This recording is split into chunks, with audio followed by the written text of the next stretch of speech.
Hello everyone, welcome to my channel. আজকে আমরা আলোচনা করব কিছু বড় সাইজের আইপিওর মধ্যে এটি ছোট কিন্তু interesting IPO MB electric system limited IPO. কোম্পানিটি ওভারহেড ইলেকট্রিকেশন প্রোডাক্ট বানায়, যেমন cable, motor, switch panel, transformer মতো জিনিস। এই কোম্পানিটি 290 কোটি টাকা ফ্রেশ ইস্যুর সাথে এসেছে, যেটা পুরোটাই ফ্রেশ ইস্যু এবং কোম্পানি গ্রোথে কাজে লাগবে। কোম্পানিটি 30 তারিখে ওপেন হয়েছে। এর ফেস ভ্যালু 5 টাকা পার শেয়ার, প্রাইস ব্যান্ড 400 থেকে 425 টাকা আছে। লট সাইজ 34, এর বিএসসি এবং এনএসসি তে লিস্টিং হবে। টোটাল ইস্যু শেয়ার হচ্ছে 68 লক্ষেরও বেশি শেয়ার। আইপিওটা ক্লোজ হবে আগস্টের 3 তারিখে, অ্যালটমেন্ট হবে আগস্টের 4 তারিখে, রিফান্ড হবে আগস্টের 5 তারিখে। এবং যদি অ্যালটমেন্ট পেয়ে যান তাহলে আপনাদের ডিম্যাটে আগস্টের 5 তারিখেই শেয়ার ক্রেডিট হবে। লিস্টিং হবে আগস্টের 6 তারিখে। এই আইপিওতে কিউআইবি কে দুভাগে ভাগ করা হয়েছে এবং রিটেলাররা মিনিমাম 1 লট অ্যাপ্লাই করতে পারবে, ম্যাক্সিমাম 13 লট অ্যাপ্লাই করবে। যে যত বেশি কোয়ান্টিটি অ্যাপ্লাই করবে তাকে তত টাকা দিতে হবে। কোম্পানির যদি অ্যাসেট দেখেন 2024 থেকে 26 পর্যন্ত মোটামুটি ভালোই আছে। টোটাল ইনকামও বাড়ছে, 2026-এ কমেছে। প্রফিট আফটার ট্যাক্স এটা খুব নেগেটিভ আছে, 2026-এ নেগেটিভে গেছে।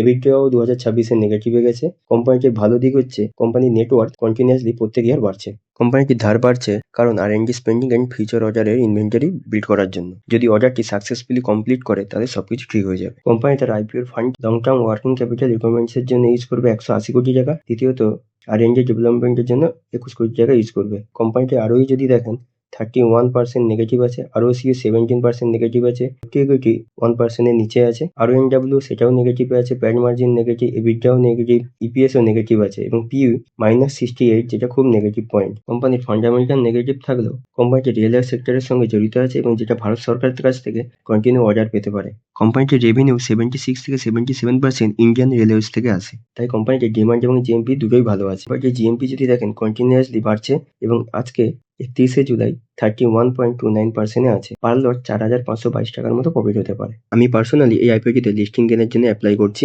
বাট লং টার্মের জন্য এই আইপিওটা আপাতত এখন এক্সপেন্সিভ এবং ফান্ডামেন্টাল উইক আছে। এটা আমার পার্সোনাল মতামত, আপনারা নিজেরা নিজের মতো অ্যানালাইসিস করে নেবেন। আইপিও সংক্রান্ত আরও ভিডিও পেতে এই চ্যানেলটি সাবস্ক্রাইব করবেন এবং ভিডিওটি ভালো লাগলে লাইক, কমেন্ট এবং শেয়ার করবেন।